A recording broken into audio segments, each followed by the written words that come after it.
बिस्मिल्लाहिर्रहमानिर्रहीम। अस्सलाम वालेकुम। आज की एनर्जीज़ देखते हैं, आज की क्या एनर्जीज़ हैं। Stay positive. ये जनरल रीडिंग है। ट्रुथ, इंटेंशंस, ऑनेस्टी, क्लैरिटी होना ज़रूरी है। आज आप लोगों को बहुत से मामलात में क्लैरिटी मिल सकती है। कोई पिक्चर आपके सामने आ सकती है या आपके सामने कुछ मेमोरीज़ आ सकती हैं जो आपको क्लैरिटी दे सकती हैं पास्ट लाइफ।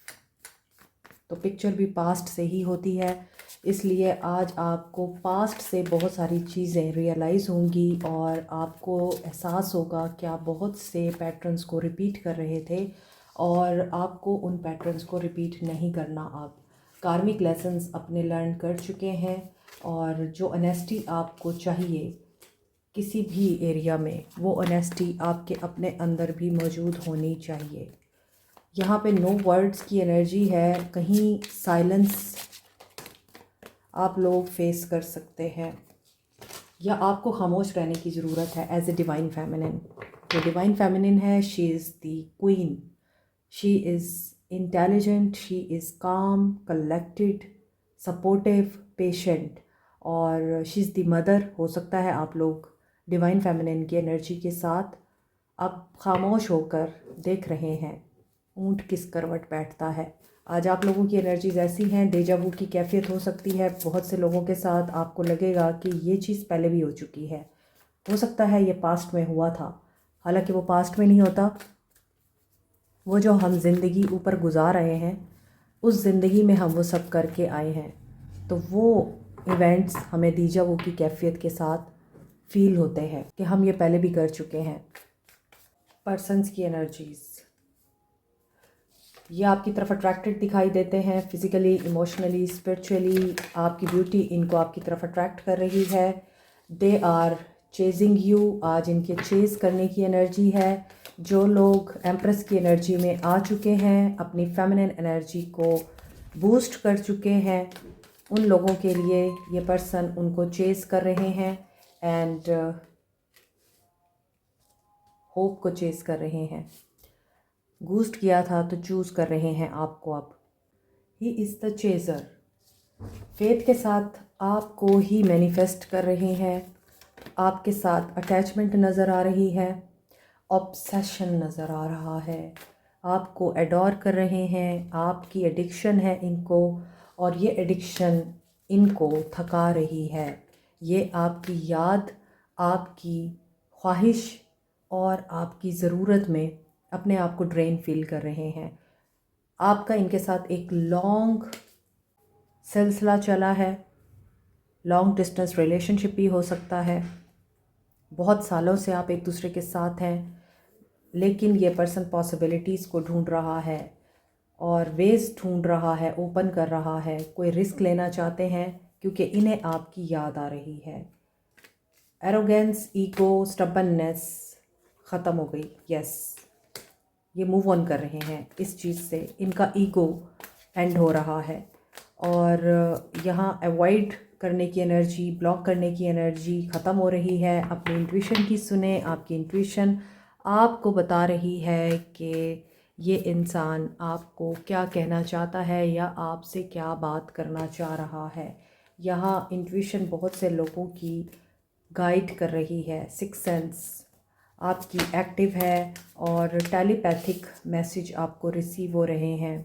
हो सकता है ड्रीम्स में आपको कोई सिनेरियो भी दिखता है और या फिर आप लोग ख्वाबों में इस इंसान के साथ कम्युनिकेट कर रहे हैं।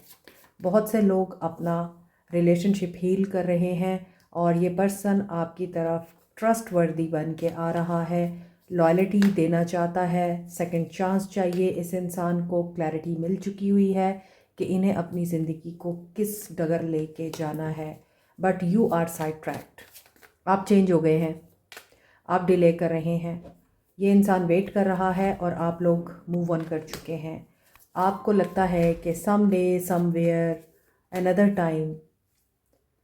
ये है जी मशहूर ज़माना रोज़ क्वार्ट्स। इसके बारे में तो हर इंसान जानता है। अनकंडीशनल लव के लिए, अपनी तरफ लव को अट्रैक्ट करने के लिए, सेल्फ लव के लिए रोज़ क्वार्ट्स को यूनिवर्सली स्टोन ऑफ लव बोला जाता है। इसको हम एमथीस्ट के साथ भी कंबाइन करके पहन सकते हैं। रोज़ क्वार्ट्स, एमथीस्ट और पेरीडॉट का कॉम्बिनेशन भी बेहतरीन कॉम्बिनेशन है। एमेथिस्ट क्रिस्टल ख़ास तौर पर इमोशनल बैलेंस के लिए, नेगेटिव एनर्जी को क्लींस करने के लिए, नेगेटिव थॉट्स और पैनिक अटैक्स को ख़त्म करने के लिए, एडिक्शंस को रिमूव करने के लिए, स्पिरिचुअल ग्रोथ के लिए और इंट्यूशन एनहेंस करने के लिए यूज़ किया जाता है। आप इनसे भीख मांगते थे मोहब्बत की, टाइम की, अटेंशन की, तब तो ये आपको टाइम नहीं देते थे। अब इनको आपका टाइम चाहिए तो आप अवेलेबल नहीं हैं। इनको आपकी अटेंशन चाहिए तो आपको अपनी गलतियाँ रियलाइज़ हो चुकी हैं, आप अपने लेसन लर्न कर चुके हैं। Now you don't want to be a lost soul. अब आप उस टर्मोइल से बाहर आ चुके हैं जिसमें इस इंसान ने आपको अनस्टेबल छोड़ दिया था। अब यहाँ पर ब्रेकिंग पॉइंट आ रहा है इस इंसान का, और ये ब्रेकिंग पॉइंट क्या है? What is this breaking point? कौन से लिमिट इनकी क्रॉस हो रही है? स्पाई कर करके थक गए हैं। डेफिनेटली आप लोगों ने इनको ब्लॉक कर रखा है।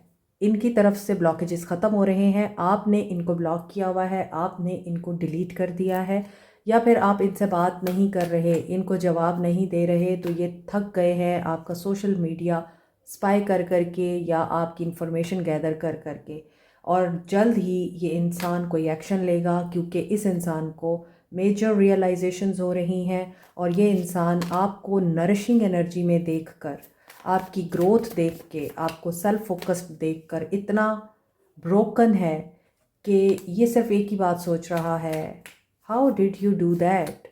आपको इस इंसान ने डिस्ट्रॉय कर दिया था। आपने कैसे अपने आप को दोबारा से बनाया है? They want to be in your life again. Second chance चाहिए इनको। रिकन्सिलिएशन आ रही है। आपकी तरफ से बाउंड्रीज़ हैं, आप लोग डील नहीं करना चाहते। There is no chance.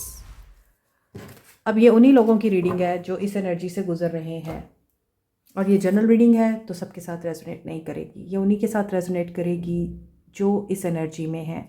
आपने बाउंड्रीज़ इसलिए क्रिएट की हैं, आपको नहीं चाहिए ये इंसान, क्योंकि आप तकलीफ़ दे वक्त से बाहर आ चुके हैं, आपको अपनी गलतियाँ रियलाइज़ हो चुकी हैं, और ये इंसान इस रियलाइजेशन में है कि इस इंसान को आपकी तरफ वापस आना है, क्योंकि ये आपसे सेकंड चांस चाहते हैं। और one day he will assure you his loyalty, और she will assure you her loyalty.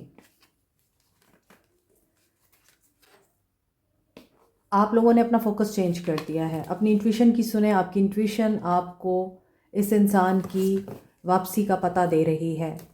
जो मेमोरीज़ इस इंसान को आपके बारे में आ रही हैं, और ये उन मेमोरीज़ की वजह से जल्द ही आपकी तरफ एक्शन लेने का सोच रहे हैं, सिर्फ इसलिए क्योंकि ये ऑब्सेसिव हो रहे हैं। दे आर होपफुल कि आप इन्हें पहले की तरह अपना लेंगे। लेकिन जो लोग चेंज हो चुके हैं, जिन लोगों की ज़िंदगी में इस इंसान की एंट्री दोबारा नहीं होनी है, उन लोगों के बारे में इस इंसान को पता नहीं है कि आप चेंज हो चुके हैं। वो उसी माइंडसेट के साथ अपना पैटर्न रिपीट करने आएंगे, क्योंकि ऊपर पास्ट लाइफ कनेक्शन की एनर्जी है। तो आप इस पैटर्न को ब्रेक करेंगे, सिर्फ आप ही कर सकते हैं। कि आपने दोबारा से उस पैटर्न का हिस्सा नहीं बनना जिसमें ये इंसान जाता है, आता है, क्योंकि इसको पता है आप हमेशा इसको अपनाने के लिए रेडी होते हैं। आपने ये पैटर्न जब तक ब्रेक नहीं किया, तब तक ये इंसान आपकी कदर और वैल्यू नहीं करने वाला। तो गाइडेंस देखते हैं आपके लिए क्या है, आपको क्या करना चाहिए।